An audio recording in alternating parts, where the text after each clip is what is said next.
జై శ్రీమన్నారాయణ.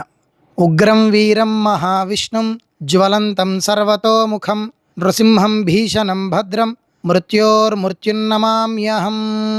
నరసింహస్వామిని ఎందుకు ఇంత గొప్పగా దేవతలందరూ కీర్తిస్తున్నారు అంటే, ప్రతి ఒక్కళ్ళకి మృత్యు అంటే భయం, అంటే చావు అంటే భయం. కానీ ఆ మృత్యుకే నరసింహస్వామి అంటే భయం. మృత్యోర్మృత్యున్నమామ్యహం. ఆ చావు కూడా గజగజ వణికిపోతుంది నరసింహస్వామిని చూస్తే.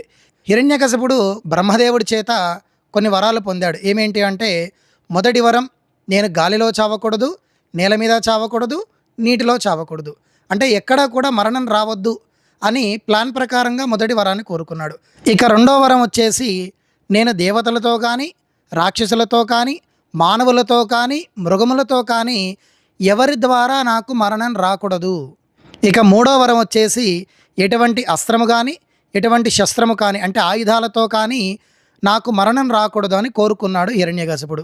ఇక నాలుగో వరం వచ్చేసి, పగలు కానీ, రాత్రి కానీ, ఇంటి లోపల కానీ, ఇంటి బయట కానీ ఎక్కడ కూడా మరణం రాకూడదు అని పగడ్బందీగా ప్లాన్ చేసుకొని మరి బ్రహ్మదేవుని లాక్ చేసుకున్నాడు అనమాట ఈ యొక్క హిరణ్యకశిపుడు. మరి ఈ యొక్క రాక్షసుడికే ఇంత తెలివి ఉంటే, సకల చరాచర సృష్టిని నడిపిస్తున్న శ్రీమన్నారాయణుడికి ఇంకెంత తెలివి ఉండాలి? ఎదుటివాడు ఎత్తు వేస్తే దానికి పై ఎత్తు వేయడంలో స్వామి ముందుంటాడు. అలాగా ఈ యొక్క శ్రీమన్నారాయణుడు ఆ యొక్క వరాలన్నీ కూడా గుర్తుపెట్టుకొని చాలా పగడబందిగా ప్లాన్ చేసి మరీ లాక్ చేశాడు హిరణ్యకశిపుడిని.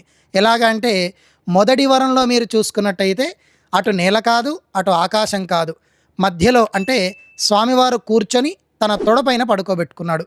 ఇక రెండో వరం వచ్చేసి, దేవతలు కాదు, రాక్షసులు కాదు, మనుషులు కాదు, మృగములు కాదు, అటు నరుడు ఇటు మృగం, అంటే సగం మనిషి సగము జంతువు, ఎక్కడా లేని రూపం, నరము సింహము, ఈ రెండు కలగలిపినటువంటి ఆకృతి.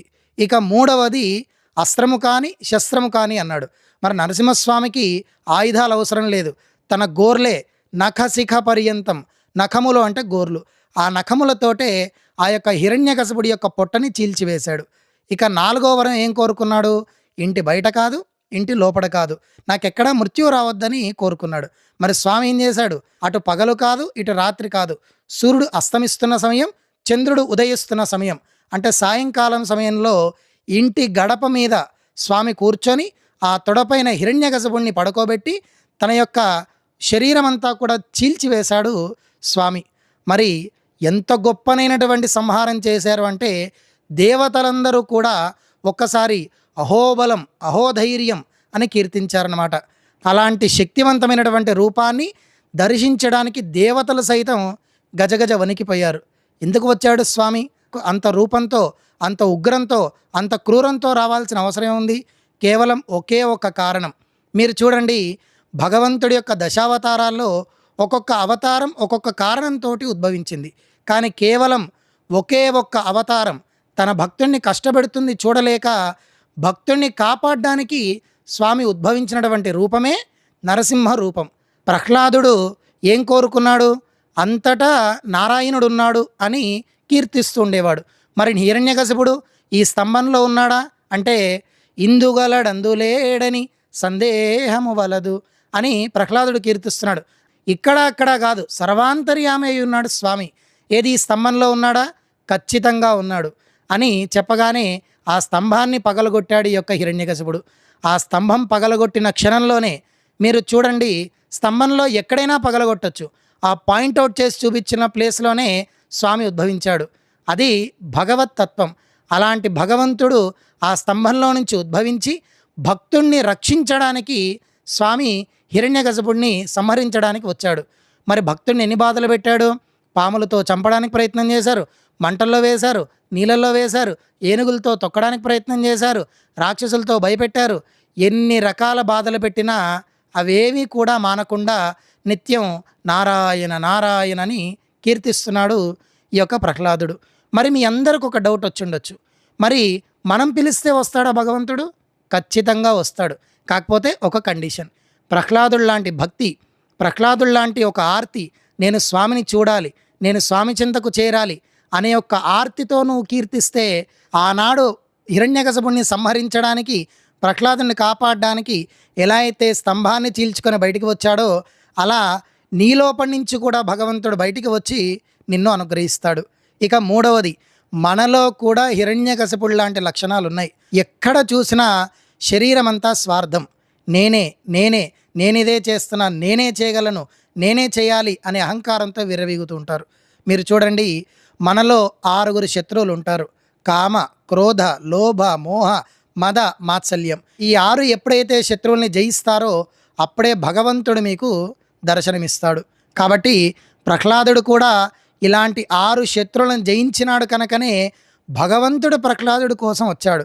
కనుక మన కోసం కూడా భగవంతుడు రావాలి అంటే ఇలాంటి నేనే అనే అహంకారాన్ని పక్కన పెట్టి, ఇది నాది కాదు, ఇది స్వామి నాతో చేయిస్తున్నటువంటి పని అని ఎప్పుడైతే నువ్వు స్వార్థాన్ని భగవంతుడి పాదాల దగ్గర వదిలిపెట్టి, ఎప్పుడైతే నువ్వు సాటి మనిషిలో భగవంతుడిని చూస్తావో అప్పుడు స్వామి నిన్ను అనుగ్రహిస్తాడు. చివరగా మీ అందరికి చెప్పేది ఒకటే, ప్రహ్లాదుడు లాంటి వాడే, అంటే ఒక 5 సంవత్సరాల పిల్లవాడే భక్తితో భగవంతుడిని సైతం ఎక్కడో ఉన్న వైకుంఠంలో ఉన్నటువంటి స్వామిని భూలోకంలోకి తీసుకురాగలము అని ప్రూవ్ చేసి చూపించాడు. కానీ మనం ఏం చేస్తున్నాం ఈ రోజుల్లో? చిన్న కష్టం వస్తే టెన్షన్ పడిపోతున్నాం, పానిక్ అయిపోతున్నాం, భగవంతుడిని కాపాడతాడో లేదో అని భయభ్రాంతులకు గురవుతున్నాం. ఒకటే గుర్తుపెట్టుకోండి, భక్తితో భగవంతుడిని కీర్తించండి. ఎందుకు అంటే తన భక్తులను కాపాడడానికి వచ్చిన రూపమే నరసింహస్వామి రూపం. చాలామంది నరసింహస్వామిని చూస్తే భయపడతారు. భయపడాల్సిన అవసరం లేదు. రాక్షసులు భయపడతారు, మనం భయపడాల్సిన అవసరం లేదు. మనం రాక్షసులం అయితే భయపడాలి.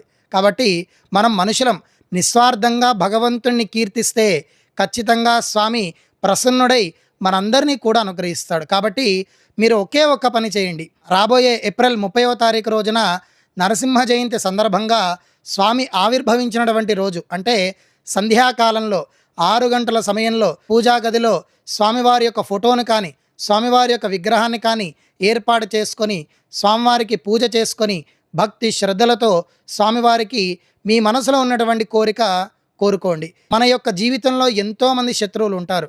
శత్రువులను జయించేవాడే నరసింహుడు. మీ శత్రువులను తొలగించుకొని వారందరినీ కూడా మిత్రులుగా మార్చమని స్వామిని ప్రార్థించండి. ప్రహ్లాదుల్లాగే మిమ్మల్ని కూడా దగ్గరికి తీసుకొని మీ యొక్క కోరికలన్నీ కూడా నెరవేరుస్తాడు. జై శ్రీమన్నారాయణ.